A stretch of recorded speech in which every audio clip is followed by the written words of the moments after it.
All right. Good evening, everyone. On behalf of the HF Guidance Office, I am Mr. Coy, and my wonderful partner next to me, I guess to the left or to the right of me, whichever screen you're looking on, is Mr. Kane. And what we're going to do, obviously, is start to begin this process of talking about this college preparation. So with us is our wonderful esteemed colleague, Julie Nelson from Xavier University in Ohio. Just a few housekeeping things. There should be a chat or a Q&A button. So as we're going through, if you have questions, you can pop them in there. Julie will give ample amount of time for Q&A afterwards. So, but if you have some dying questions you want, you can type them in there. For some of the questions that we feel may be more relevant to the entire audience, we'll save that for later, but any ones that are maybe more specific that we can answer, myself and Mr. Kane, we can answer those while we're going through. So other than that, without further ado, I would like to turn the mic over to Miss Julie Nelson. Well, thank you, Mr. Coy and Mr. Kane, and thanks for having me back. I was trying to do some math, which is always curious at this hour of the day, but I'm trying to do some math to figure out how many years I have been presenting to the juniors at Homewood Flossmoor, and I'm thinking I might be like approaching my second decade. So that's pretty exciting. Like Mr. Coy said, my name is Julie Nelson. I'm the Regional Recruitment Director at Xavier University in Cincinnati, Ohio. Obviously I'm coming to you from my home today, but my home happens to be here in the Chicago suburbs. At Xavier, we get about 10% of our students from the Chicago area. So it just makes much more sense for me to be here than in Ohio. Also, this is my 28th year in college admissions. So I've helped thousands of families through this process, but I have also helped my own child through this process. My son, Andrew, is a sophomore at Xavier and is currently at the Xavier Providence basketball game, which is starting to look a little better than it did at the beginning. So fingers crossed for the Musketeers. We're in a little bit of a slump, but we'll go from there. So I'm going to share my screen. I'm not going to talk too much about Xavier tonight. In fact, I'm just going to give you just a little hint of who we are so you can understand a little bit of my perspective. But what I really want to do is share just a little bit of my perspective and my ideas about this whole college search process. Obviously having worked with lots of families, I can kind of give you the tips and tricks of here's what works, here's what doesn't, and most importantly, here's what we're thinking on the college side. So as promised, just a little bit of info about Xavier. So we are one of the 27 Jesuit Catholic schools in the country. We are located in Cincinnati, Ohio. Every once in a while, somebody's like, oh, you're in Louisiana. Different Xavier. We're also not on the south side of Chicago. That would be St. Xavier. So same saint, different places. We're a medium-sized school of about 5,200 undergraduates. We have lots and lots of options for majors, but I would say we're most popular in the sciences, particularly direct entry nursing, really solid biomedical sciences, which helps students get to med school. And in fact, last year, actually it's a 5-year average, 90% of our students who apply to med school get in. The national average is right around 40%. Really strong programs too in the College of Business, particularly finance, marketing. Our online MBA program just came out as the #1 online MBA program in Ohio. So some solid programs there, but then lots of things like education and sports marketing and musical theater. So little something for everybody. But regardless, 98% of our students have a job or in graduate school within 6 months of graduation. And we were incredibly happy that that held firm even in these last couple of years, as we've gone through the pandemic, class of 2020, the class of 21, we're all gainfully employed doing meaningful work within about 6 months of graduation. But enough about Xavier. Let's talk about this college search process. So I always am very mindful that I've got two sets of people in this process. One set is the students. And for any of you that are with us tonight, obviously your high school experience has played out a little differently than maybe you had anticipated. So I think for a lot of students, and especially as I'm talking to my seniors this year, they're looking at college as this fresh start and hopefully a fresh start without masks somewhere down the road. And, it's exciting, but it's a little terrifying at the same time. And that's okay. That's a good place to be. And for parents and families, it's a different kind of exciting and terrifying. as a mom myself, I still look at my own kids and think, when did you get this big? Like, you were just this little nugget I brought home from the hospital. Like, you are in fact, my son, the one at Xavier, he said to me, Mom, is it weird that I grew inside of your body and now we're like besties? And I'm like, yes, it is very, very weird. So, we want the best for our kids. We want to make sure that they are going to be in a place to help them learn and grow and thrive and launch into whatever the future holds for them. So there's a lot of emotions. There's a lot of unknown. And quite frankly, that's sometimes the scariest part. As families and students embark on this journey, if this is your first time going through the process, whether this is your first child or this is the first person in your family to go to college, or maybe your first child that's looking at, a certain kind of school, there's a little bit of an intimidation factor in that too. And so I'm here, hopefully, to humanize this process and say, we as admission professionals, and certainly you've got some of the best college consultants in the business that work at HF, are going to meet you where you are. Whether that's, I have no idea where to start, or, we did a little bit of research and we've got some ideas. That's great, but baby steps. I'm a big believer in that adage that you can't eat an elephant in one bite.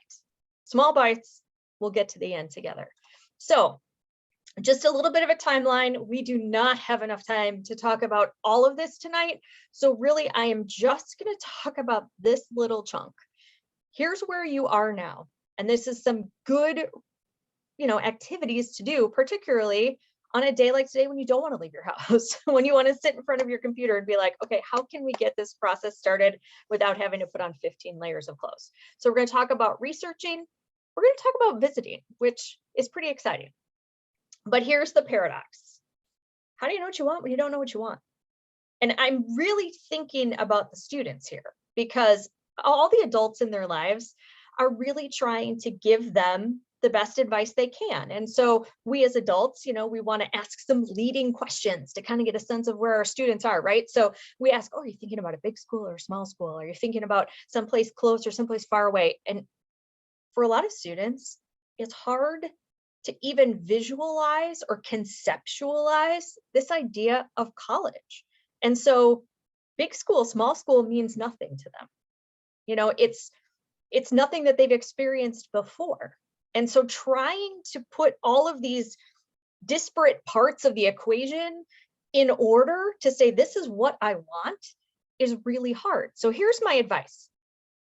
I always tell students, instead of trying to quantify or enumerate all the things that you think you want in a college, take a step back, do a little bit of a soul search, and think about who you are, not just as a student, but as a person.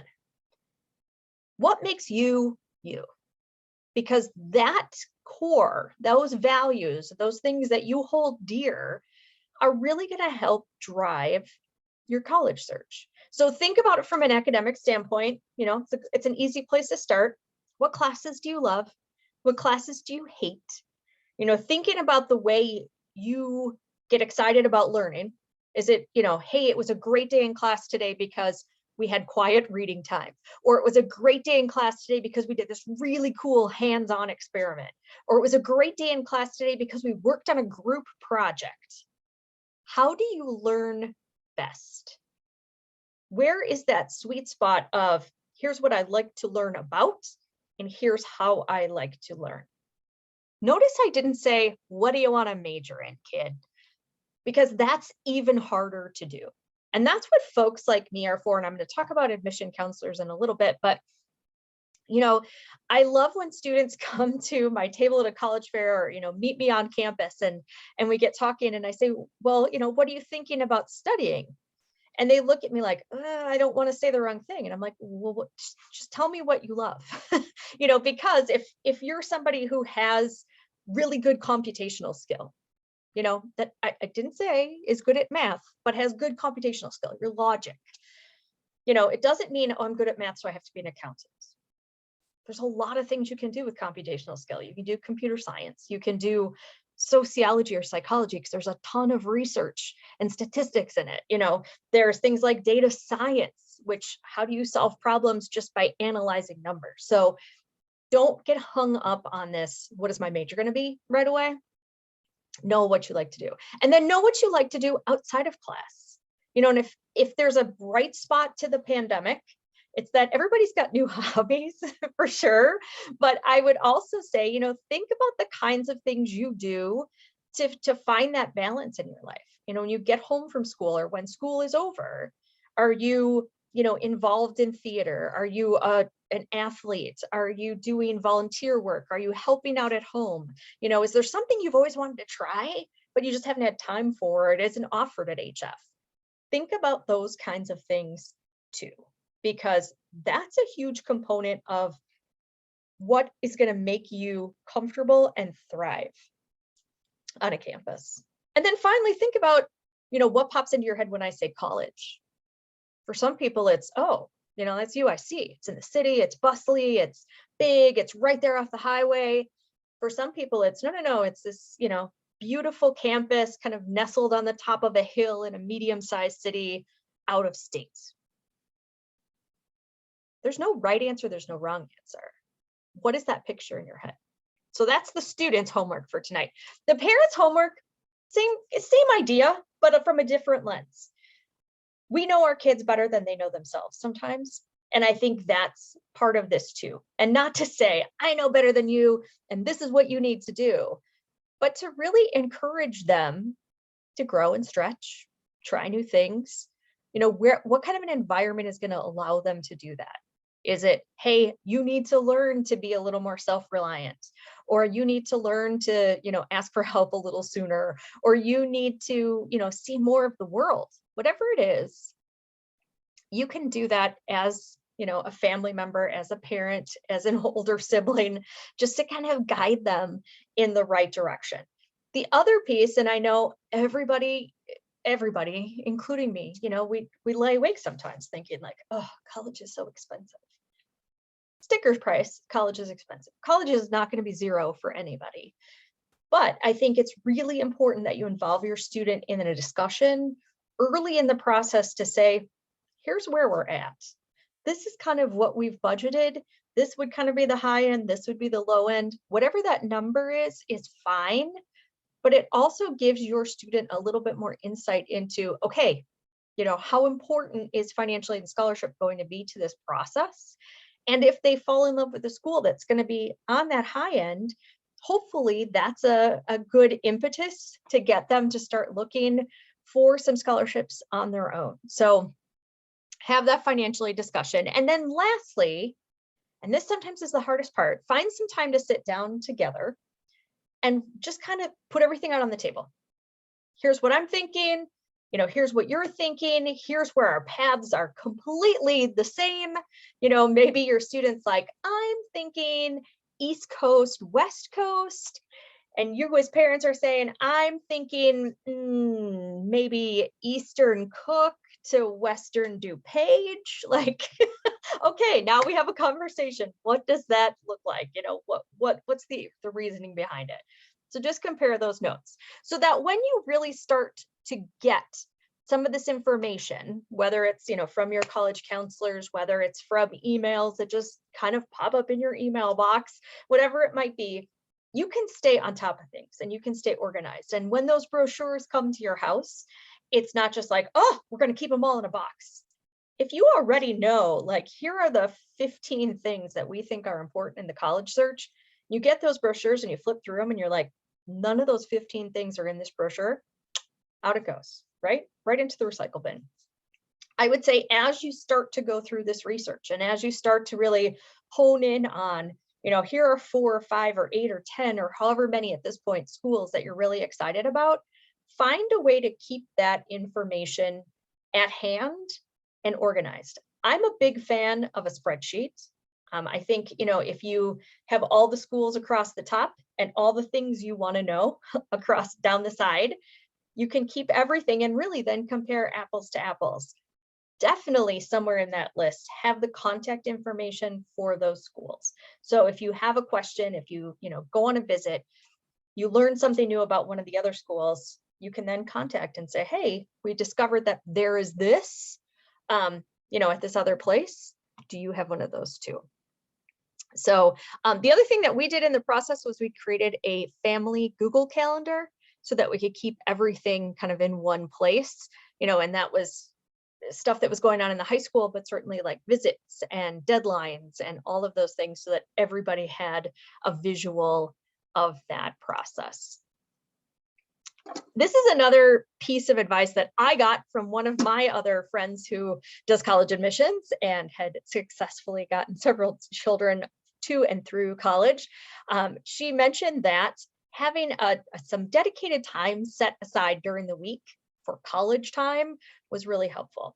And it helps to, kind of compartmentalize a little bit, because this is one of those times that this idea of college can just overtake your life. And that's all you seem to want to talk about with your kid. And your kid's like, I got other stuff, right? Like, I want to tell you about what we did in science today or whatever. So if you set up some time during the week, maybe Sunday afternoon, whatever it might be, for college time, here's a couple of rules I'd like to share with you. So 1, no phones, no devices, unless you're actively researching something about a school. Maybe you're setting up a visit, or you want to look at the psychology program or whatever it might be. Otherwise, everybody's head down, flipping through stuff.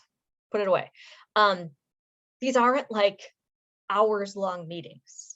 At this point, especially now, before you've actually maybe even gotten to some campuses, might be 20 minutes. It might be, hey, one of my colleagues told me about this school and let's take a look at it. Great. Once you get into, this part of the year as a senior, financial aid packages are starting to come out, the admitted student programming is starting to happen. So these meetings might be a little bit longer.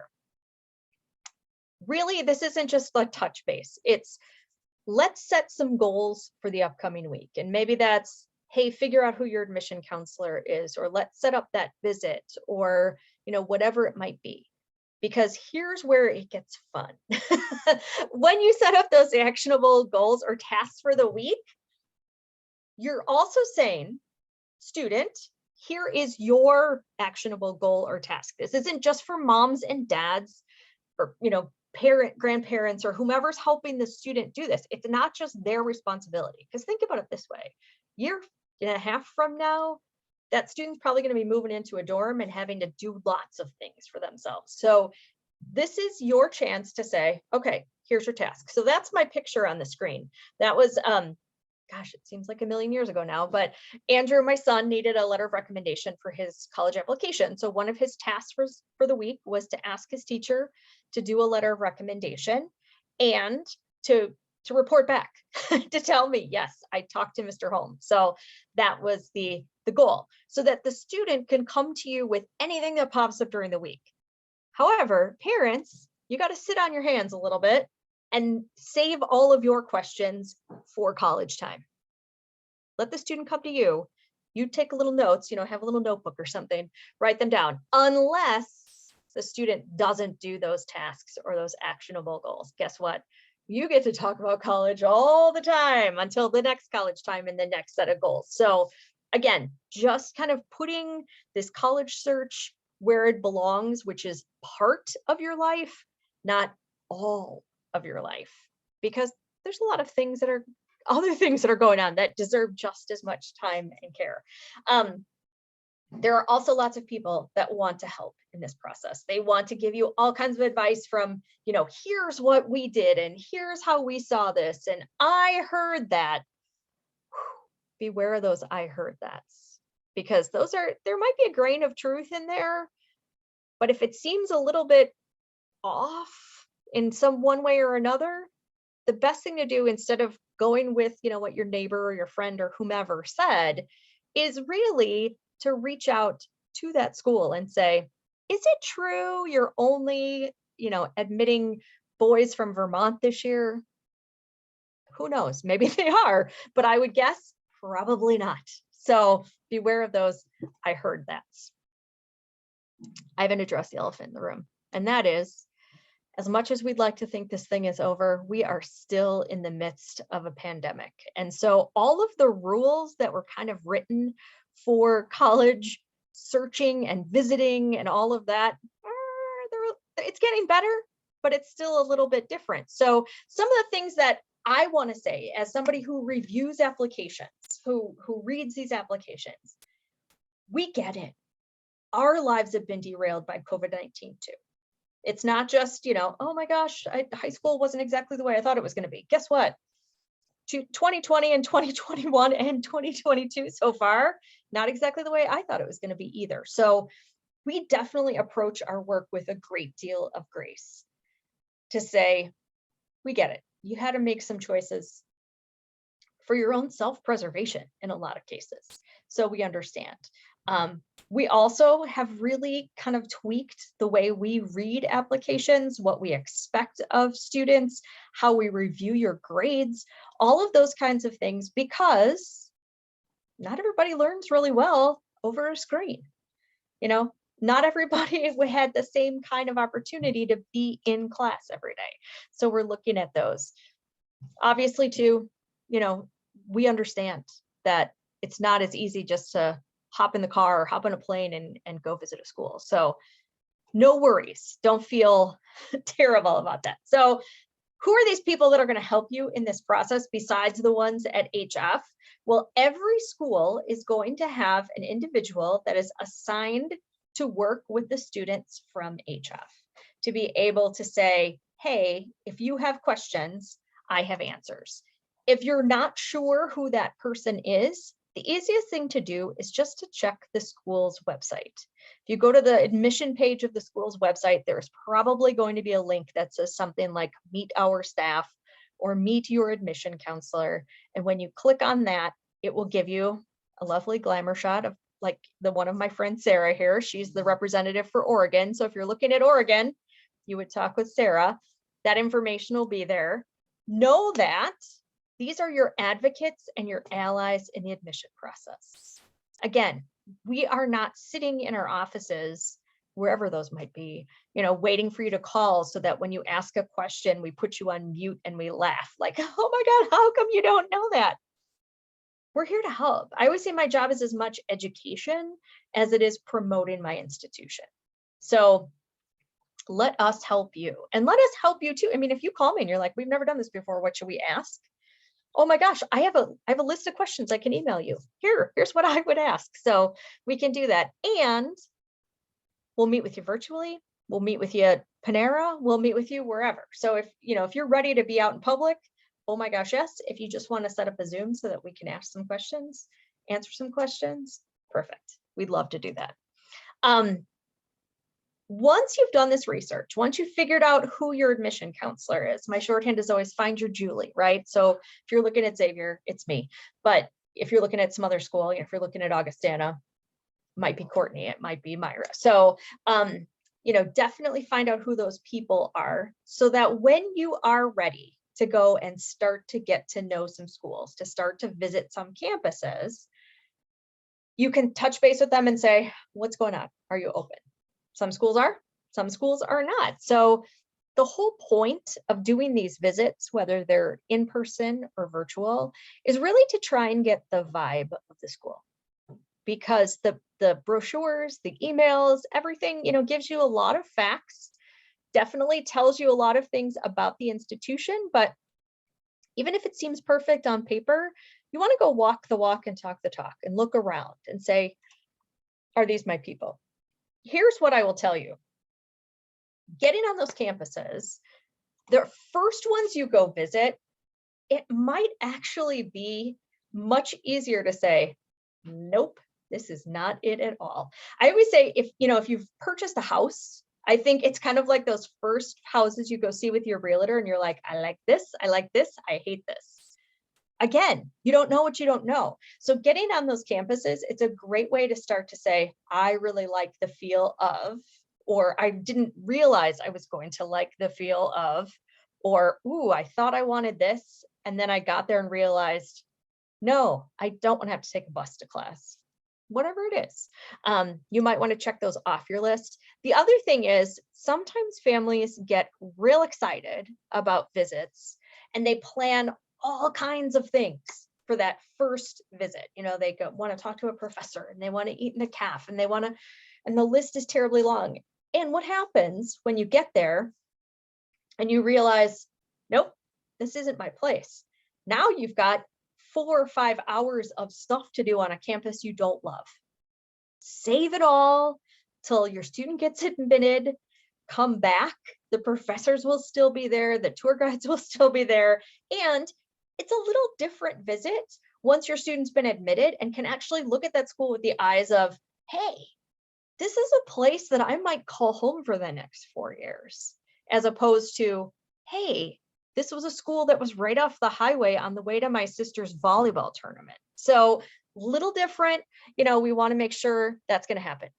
I think there's a myth out there that, you'll know when you get on campus and, all of a sudden it's like divine intervention or something. Some people have that. A lot of people don't. It's okay if you don't. Again, there's a lot of unknowns in this process. So don't feel like you have to have that aha moment the first time. If it's a gorgeous day and you click with your tour guide, that is the best school in the world. If it's raining and your tour guide's a real nerd, you may not love it. You still may like it, but you're like, now I have questions. If that happens, if you're at a school where you're like, I really think I would like this place if I just met somebody different, call your Julie. Who else can I talk to? Can I talk to a student in my major? Sometimes that happens. You're looking at a school for, I don't know, graphic design, and you get paired up with a biology major and you really have nothing in common, but everything else you love. We can do that. We can make that happen. If you get to campus in person, if you go and you see some places, hash out those pros and cons, look back at your list. If there's something you didn't like, is there a way to make it better? If it's not possible, could you find it somewhere else? And this is some admission lingo that I want to share with you. So the term that I'm giving you right now is cross apps. What does that mean, Julie? Well, that means if you ask me for students who are interested in this major, or for students who are interested in Xavier, if they're applying to you, where else do they most often apply? We'll tell you that. I think that's always something families are like, why would I ask you for advice on where else I should apply? Well, we know that we've got some things in common. We know that not everybody's going to be a perfect fit for our school. So, if you're talking to me and you're like, hey, what other schools? I would tell you Marquette and SLU and Butler and Drake, maybe Bradley, maybe Dayton. Now you've got 5 or 6 schools to consider because they have a lot of the same qualities.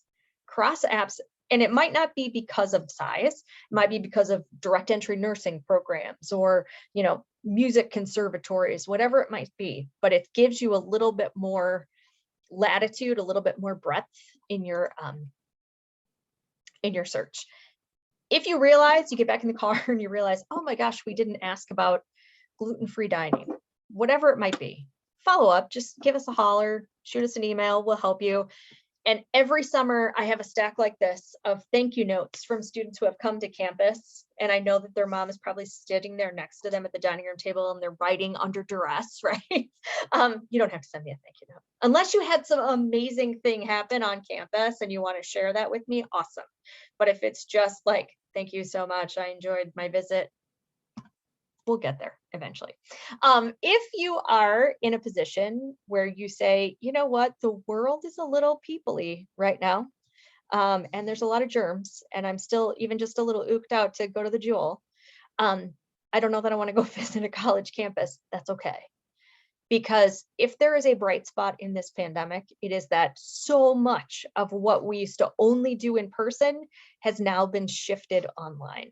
So you get some really robust campus tours. There are amazing webinars that are out there for families to watch about campus life, about residence life, about different programs or majors. So take advantage of that. And if you're going to watch some of those videos or do a virtual tour, give it the same time and attention you would as if you were there in person. Don't be on your phone and don't be like doing other stuff. Like, hone in on it. The nice thing about those online pieces is, hey, I'm not going to be a science major. I don't have to watch the science hall part of this. Awesome. Click on to the next thing. So again, if there are questions, if there are ways to follow up, a lot of times there's like little pop-outs where it's like, hi, I'm Connor and I'm a sophomore, health service major from Dayton. Okay, great. I had a question for you. You can answer those questions right away and get on the mailing list. If you love that school, we'll keep sending you stuff. You don't have to ask twice. So let us know. Speaking of the mailing list, we send a lot of email, not just we at Xavier, but we as an industry. We send a lot of mail. And so we hope that at some point you will respond in kind.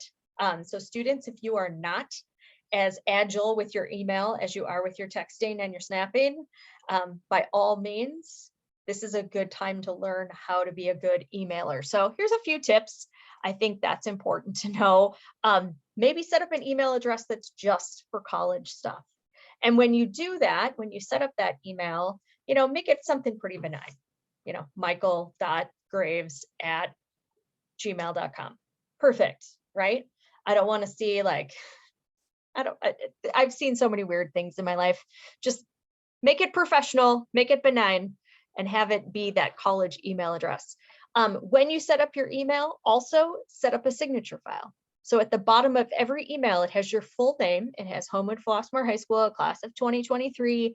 It has your email address. And if you've got a pretty common name, you might want to include your birthday, just so we know who you are, so that we know as we start to communicate, we can kind of keep that record of what we've said. You don't have to write every email like you are writing, to the president, or you're writing to the United Nations or something. It doesn't have to be super, super perfect to the letter, but it should have a greeting, dear Mrs. Nelson. It should have a body, and it should have a conclusion. It shouldn't just be one line. It shouldn't be just, kind of like just a question with nothing else. I get that sometimes. It's just an email with a question. There's no name on it. I'm like, who's even sending me this? And then of course, check your email on the reg, because if you don't, you're going to miss a lot of things. So a couple of emails just to give you some good examples of what I was talking about. This one might be a touch long, but it's got all the components that I hope to see. So I love that I'm Ms. Nelson at the beginning. These are all real, by the way. I didn't just make these up. I'm Ms. Nelson at the beginning. We'll get to the point where I'm like, no, please call me Julie. She reminds me where she goes to school. She tells me she came to visit. She loved it. She's applying. How many letters of recommendation do I need? Sincerely, Sally student. Awesome. Great job, Sal. Her cousin Jimmy, however, several things in here that make me a little bit nervous for Jimmy. Number one, hey. Oh, don't start with hey. That's terrible. We never start with hey. Jimmy doesn't know that you capitalize the letter I, and it's even more problematic because his cumulative GPA is at 2.2. So he's going to be well out of our admissible range. And if he's trying to kind of get on my good side and say, hey, things have changed, I am going to make an exception here. If you notice, he used the wrong word in that last sentence. He wants to be accepted, but he asks if he can be accepted. Jimmy, not so great. Spell check, wouldn't have caught that either. So quick peruse before you hit send. And then this, I don't get this, but this is something that has popped up in the last year and a half. Students will send emails just asking for merch. They may not know anything about my school, but gosh, they'll tell me that they're a size medium, right? So this is not the way to start a conversation. We will definitely, probably give you more stuff than you can imagine when you come to visit. But most schools are not in the habit of just sending t-shirts and sweatshirts and hats and stickers and stuff just because somebody asks. So yeah. Sorry.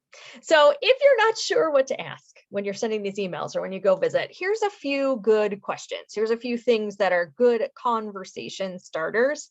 Again, think about what's important to you in this process. Think about, what's on your must-have list or must-see list. One question that I don't get asked often enough is this last one. What is the profile of admitted students? I mean, I get this question, but I get it asked a lot of different ways. I get, what's your average GPA? The worst way to ask this question is, what's the minimum GPA I need to get in? Don't ask that, because that's going to put a lot of suppositions in my head. Like, you're not very smart. You just want to see what the least you can do and still get into my school. Because as you're going through this process, it is about fit. And I think fit comes in 3 flavors, because you know what you're bringing to the table.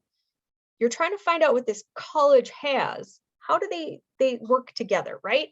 So the first piece is academic fit. And there's a lot of ways to look at this.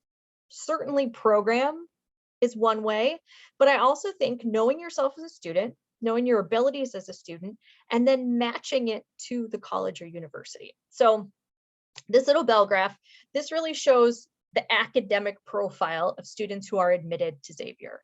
So this is most schools are going to talk about the middle 50%. So instead of just telling you the average GPA, we'll tell you the middle 50% of students we admitted fit in this range. So at Xavier, it's between a 3.4 and a 4.0. We'll take your weighted grades. And so if you're a 3.6, 3.7, 3.8, you're probably going to be just fine, right? But it's also kind of interesting as you start to look at schools and look at those middle 50%, with a 3.7, 3.8, again, just kind of explain the bell curve. If this is the middle 50% in the middle, everything to the right of that would be the upper quarter of students we admit. So in our case, it would be students who had greater than a 4.0 GPA. On the other side, there are students who have a 3.39 or less. Obviously on the right, the limit does not exist because there's a million different GPAs in the world. On the right, there is a finite stopping point. You can't say, Julie, I have a 1.8. Probably not going to get you into Xavier. So when you're looking at this academic fit, to recognize, hey, if I'm in the middle of the middle, I'm probably going to be in a good place academically because I am going to be challenged, but I am going to be supported. There's still going to be students, in my classes where I'm like, they're going to get the A. I'm going to work really hard so I can get the A too. There are going to be other students that maybe I can tutor. So there's a good blend. When you start looking at other schools, you've got to decide, where am I going to be comfortable? Because, obviously, the higher you are above a school's middle, there's some great opportunities sometimes for scholarships. But then, if you are the finite end, of the high part of that middle, or, you're in that upper quartile, you've got to say, like, is this going to be the best fit for me? So think about that process. You'll notice here at the bottom of my little bell curve that I've mentioned that the SAT and the ACT, that's those ranges there, the 1180 to the 1310 is SAT and 23 to 29 is ACT, is optional. And if I get one question a day, it is always about this idea of test optional. So I want to take you in the Wayback Machine to the mid 1980s, the halcyon days, right? That was when I was in high school. I know, remarkably well preserved. But this is our lives. Like, we sat in the backpack of the station wagon, facing the car behind us, like, woohoo, we're in the backpack, right? It was a fun time to be alive, but it was also kind of when the testing was really ramping up. Like, I can remember being in high school and like a bunch of us missed the Saturday ACT administration. So we all piled into somebody's car and went to OPS. I grew up in Orland and I went to Andrew. So we all piled in a car and then we went to Oaklawn High School so that we could take a makeup PSAT. Like, it was a big deal. Then the test prep company sprung up because it was like, oh, the test is so important. And then, like, what, 9 years ago, Illinois said, hey, remember we took the ACT forever? Guess what? Now we're going to take the SAT. Everybody's heads exploded. And then quietly, there was a group of students or group of schools in there that said, these tests don't really tell us anything. So we're going to be test optional. And everybody looks at them like, what? How can you discount a test? Well, guess what happened? COVID-19. Schools couldn't offer the exam. Students couldn't sit for the exam. Those that could sometimes registered for tests 300 and 400 miles away, and then those would get canceled. And so schools were like, well, if you can't take a test, we can't ask you for one. And so a lot of schools went test optional because of the pandemic. And then parents lost their minds again. They were like, what? How do you judge a student's readiness for college without a test? Well, guess what? If you look at the studies, if you look at the research, there's not a heck of a lot of correlation between 4-year success in college and what a student does on a standardized test. Honestly, what a lot of times those tests can predict best is what a student's zip code is. So know that when a school says they are test optional, we truly mean optional. In fact, 2/3 of us have already said, guess what, for the class of 2023, we are still going to be test optional. Do you need more proof that the tests are kind of sneaking out the door a little bit? The NCAA has waived the test requirement for athletes again this year. It's really looking into your transcript to say, what have you done with the 4 years you've been in, or the 3 years? We only see 3 years of work. 3 years you've done what you've done in high school, and how well have you prepared yourself to be successful? Not what have you done for 4 hours on a Saturday, with a Scantron and a number 2 pencil. So I'll get off my soapbox and we'll talk about another form of fit, and that's the social fit. And I'm not talking about like, ooh, what goes on the weekend. Well, maybe a little bit, but I'm also talking about how are you going to connect with the people you're going to make friends with, that are going to help you through, that are going to mentor you. Because if you think about school now, you're in school pretty much all day. If you think about college, you're only in a classroom about 3 hours a day, which means you have about 21 hours of moderately supervised free time.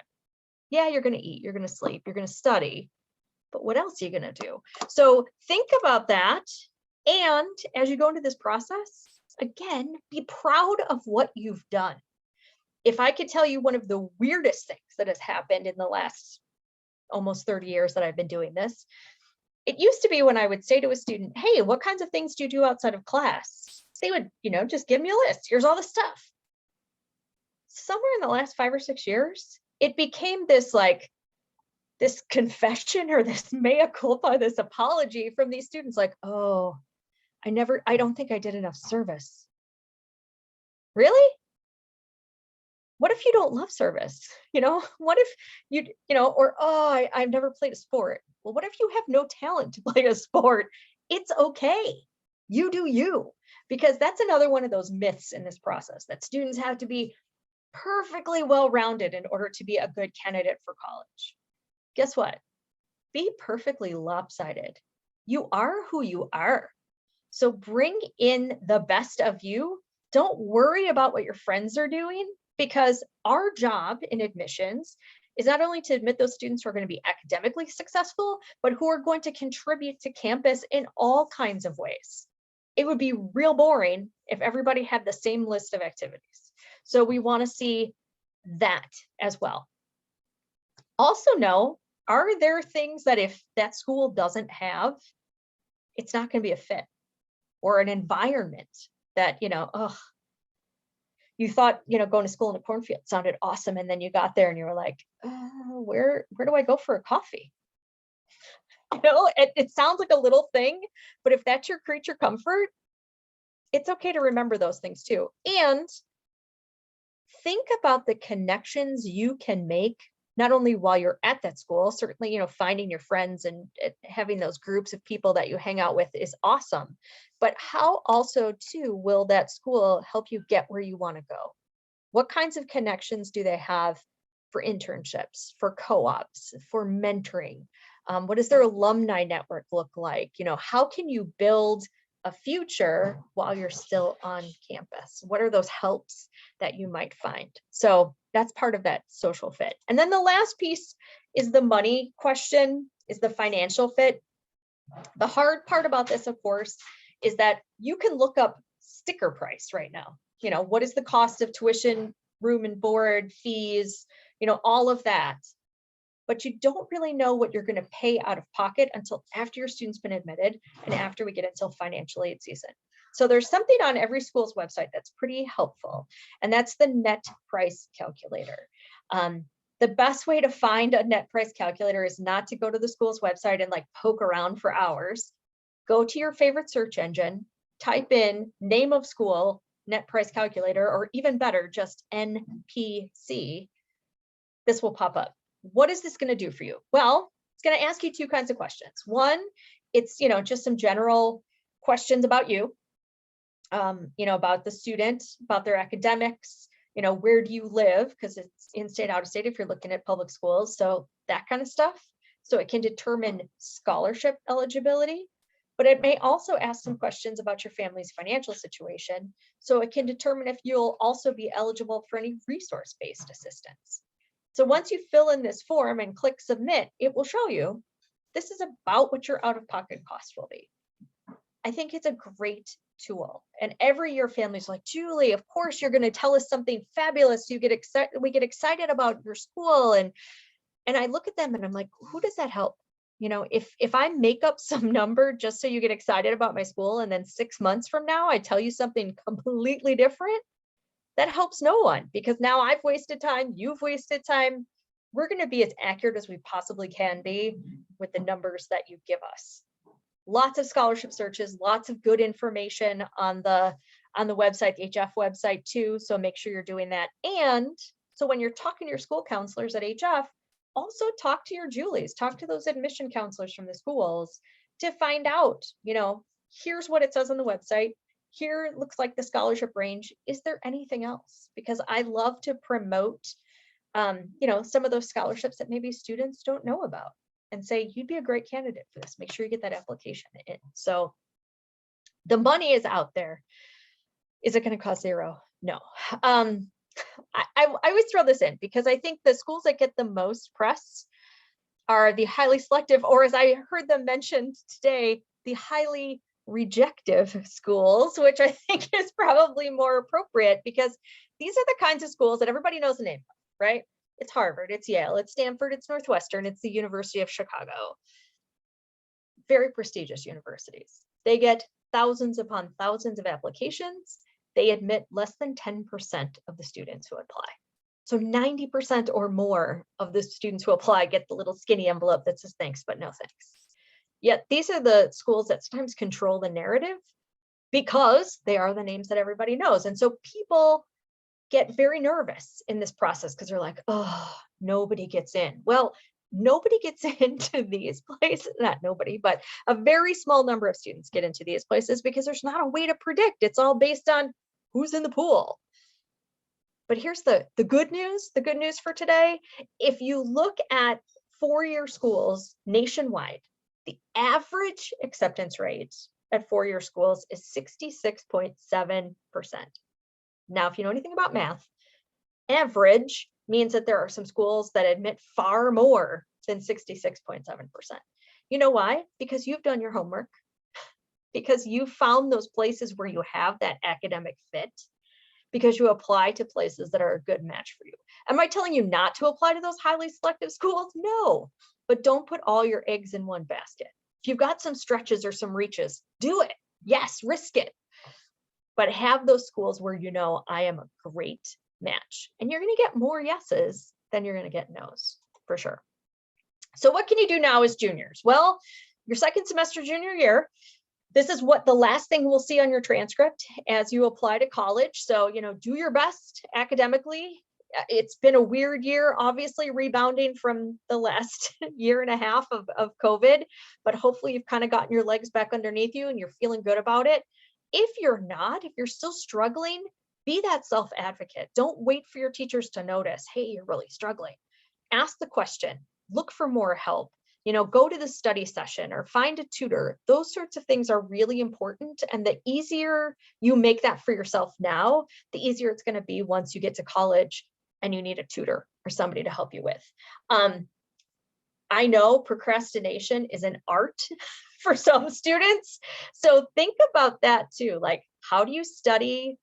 How do you set up? Like, if you know you have a term paper due in 3 weeks, Do you do it, 20 minutes before it's due? Do you chunk it up and, figure out those kinds of things too? Because again, when you get to college, it's not just, hey, I'm going to do my worksheet or my, my Google Doc for my teacher. It's a lot of like, hey, you've got a 2-page paper that's due 3 weeks from now. And that's the only time you hear about it. So be ready to do that. Set up your college specific email account, find your Julie, and start your research. We're here to help. We're here to guide you through this process. So I've given you a lot of advice, I hope. I've given you some things to think about and to start doing. So how are you feeling? That's where I always, I feel like I could tell you all of the stuff, but there are so many emotions in this process. So I always have to share this, and he knows I share it. So it's not like it's a crazy thing, but this is my Andrew. So the picture on the left, that's his first day of kindergarten. The picture on the right, that is the day we moved him into his dorm. Honestly, I don't know which day I cried more because it's mind-blowing. Freshman year in a pandemic, I wouldn't recommend it to anybody, but I will tell you, this young man is thriving now, and I couldn't be more proud to be his mom. And so, embrace all of these steps in the process, because yes, they're hard, and yes, you might have some discussions along the way, but you're doing your job as a parent. Because my mom always used to say that parents give their children 2 things. They give them roots and they give them wings. You've spent the last 16 or 17 years hoping and praying that the roots you have built with them and for them are good and strong, right? Friends, it's time to see if the wings work, right? So all the steps in this process, as easy as it would be for us as parents just to do them, we're not doing our job as parents, right? Be like the mama bird. This is Are You My Mother by P.D. Eastman, one of our favorite books when my kids were little. But when you are there, be like that mama bird. Push that bird out of the nest. Let them make the phone call. Let them send the email. Let them ask the first question at the campus visit. If they do it, guess what? The wings are working. They're going to be fine. They can fly, right? If it doesn't work, scoop them back up, put them back in the nest, try again tomorrow.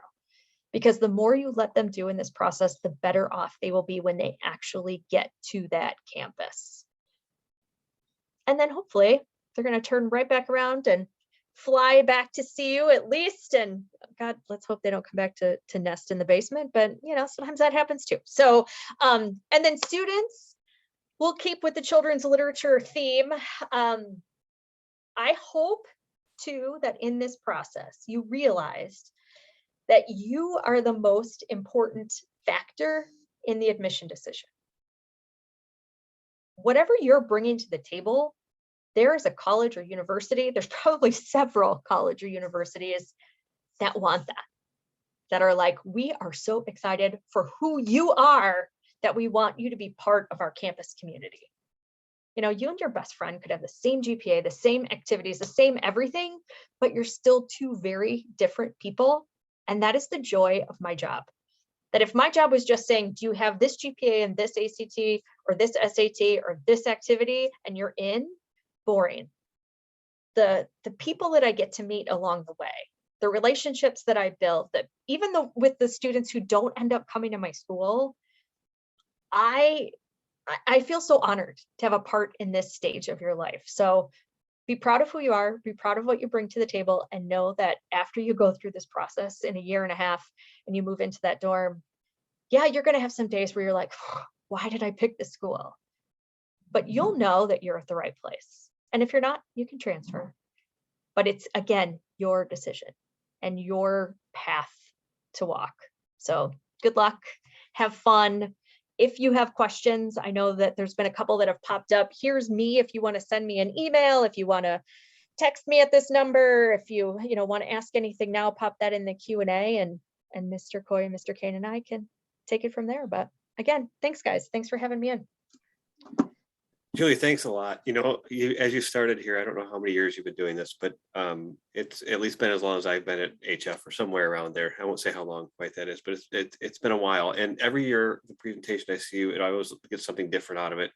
And your examples with your son, it kind of starts to make me nervous about my children. So I don't want to say the tears start flowing already, but it does make me very nervous that may happen. So just maybe a couple things from Kevin and I, and Kevin, feel free to add on here, but just reminders and things to think about from our side of the seat. A couple ideas or things. Julie talked about building this list and doing all these things. We have a great tool that all of your students have, juniors that have already been exposed to in their Compass classes, called Naviance. And two primary things on Naviance. One, has a listing of schools that will be coming to visit HF here in the spring. I'm not sure how many are on there right now, but there's probably 25 to 30 right now. We should probably see quite a few more hop onto there.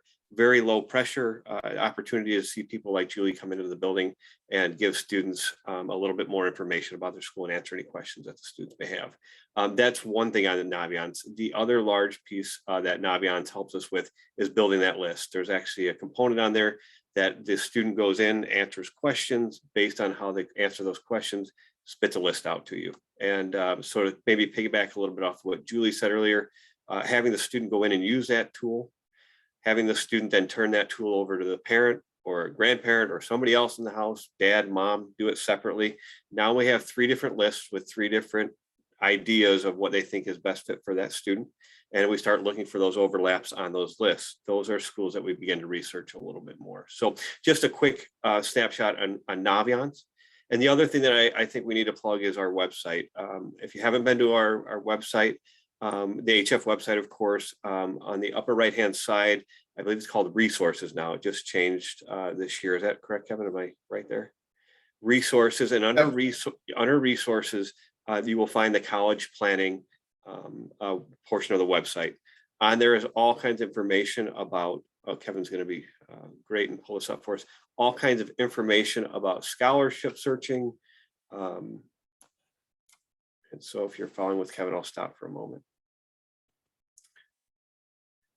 This would be the main page. And from there on the left-hand side, I was looking for the scholarships information, but it's all there on the upper left-hand side, scholarships, financial aid, just to answer general questions when you're at home on a weekend and you can't get in touch with Kevin or I or Julie, which, maybe you can, I'm not sure. But if you can't, many of those answers can be found right here on the website.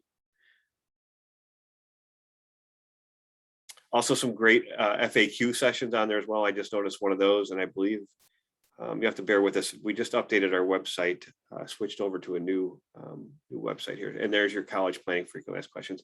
These are questions that Kevin and I get asked on a daily basis. And so if you're asking this question, it's pretty likely it's found here. Not saying they all are, but just keep an eye on that. And if there's something that you need, you can maybe find it there. Also, with that being said, you have 2 college counselors. And I think I speak for Kevin here. We will do everything that we can within our power to help your student answer questions, relieve stress, whatever it is to help your family through that process. It's going to be different for every family. But I will also remind everyone that there are 2 college consultants at Homewood Flossmoor High School. And that is 2 college consultants for approximately 700 seniors and approximately somewhere around 700 juniors. So we just asked for your patience as we move forward, is that I think Kevin and I are both pretty good. Within about 24 hours, you will get an answer from us as you email us. So just be patient with us. And if you feel like it's been 2 or 3 days, don't hesitate to reach back out to us. I can promise you that probably won't happen though. Kevin works, I work with the first half of the alphabet, and Kevin works with the second half of the alphabet. So I have A through K, and I get that right, Kevin? I usually mess that one up. And Kevin has L through the end of the alphabet. So. Yeah, A through K, and then I have L through Z. And there is a quick question, or there's a question on here I wanted to answer real quick, asking about POSSE scholarships. And excuse me, yes, this is a highly competitive scholarship that students can apply for, but I'll go a little bit through this process. I won't get too deep in this. What happens, what POSSE is POSSE is a organization, and they work with our students and multiple students in the Chicagoland area. There are a select group of schools. I believe there are 9 schools that Posse works with. And if a student, there's a series of interviews that they'll do. And if they become a Posse finalist, they get a full year or 4-year full tuition scholarship. Now, this sounds great, but this is, some of our popular colleges, University of Wisconsin-Madison, University of Michigan, Cornell University. Those are some of our more popular schools, but there are also, I believe, 6 other smaller, private, wonderful institutions. How does a student do this? There's an application process that will go out probably right around spring break, and students will fill that out. And there's a committee that sits down and we review those applications and we try to choose the best possible students for that opportunity. It is not based on merit. It is based on leadership qualities, type of characteristic. Student walks into a room and can light up a room. I will tell you this now, we only get 15 nominations. So how in the world are we supposed to narrow it down to 15 nominations for a class of roughly 700 students? It is difficult. So, so please know we try to do our best, but not every student is going to get this opportunity. So unfortunately, that's the way it goes. It is 15 students that we get to select each and every year. So that's how that works. So, so that's just quick on that. If you need additional information, more than happy to reach out to me. I specifically work with those Posse students, so I can give you more information about that. But jumping back to a little what Brad said, Julie has always done a fantastic job with us each and every year.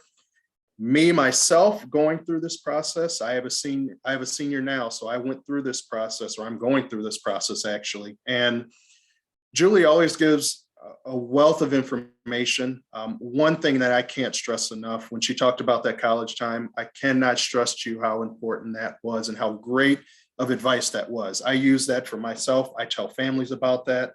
We have our Sunday morning meeting where we sit down and talk about college. And sometimes it's 20 minutes, sometimes it's 5 minutes, sometimes it may be an hour, but it is fantastic because it took the stress off of, hopefully it did take the stress off of our son going about this. And Julie's right, where, me and my wife, more my wife, she had questions and she wanted to ask during the week. And I told her, no, we have this time on Sunday. Write your questions down and we'll talk about it on Sunday. But if our son had questions during the week, he asked whatever questions he wanted to, and we would sit and we would talk about it. But it was a great time because college didn't run our lives, and that's the way we didn't want it to be. So, so I definitely, if you take that advice from, if you can take anything out of this presentation, what Julie talked about with that college time is definitely a great, it's wonderful advice that she's giving you. Kevin. Thanks, Kevin, I'm glad it worked. Yeah. Kevin, one more question about the Posse just popped up there. By this year. Yeah, so juniors will, yeah, it's so actually the nominations go in, I think it's like early June that I have to send those nominations in. So yes, there will be announcements that for the application to open up, and it's sent out in, like I said, right before spring break, and then a committee will sit down and we'll choose those 15 students, and then those nominations will go in by June. I don't want to say like June 15th or something like that. So yes, this is not something where a senior would apply for this. So yep, that's how that goes.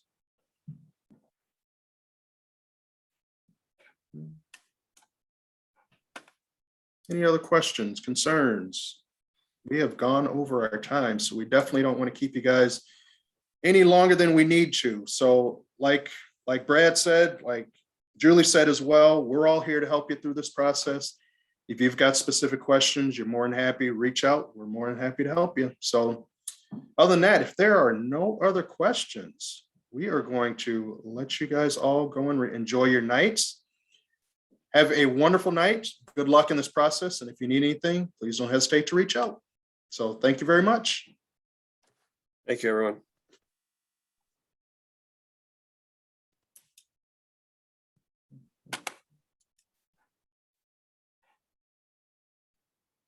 All right. Wonderful, man. I'm going to stop this recording. Where'd Julie go? Hang on one sec.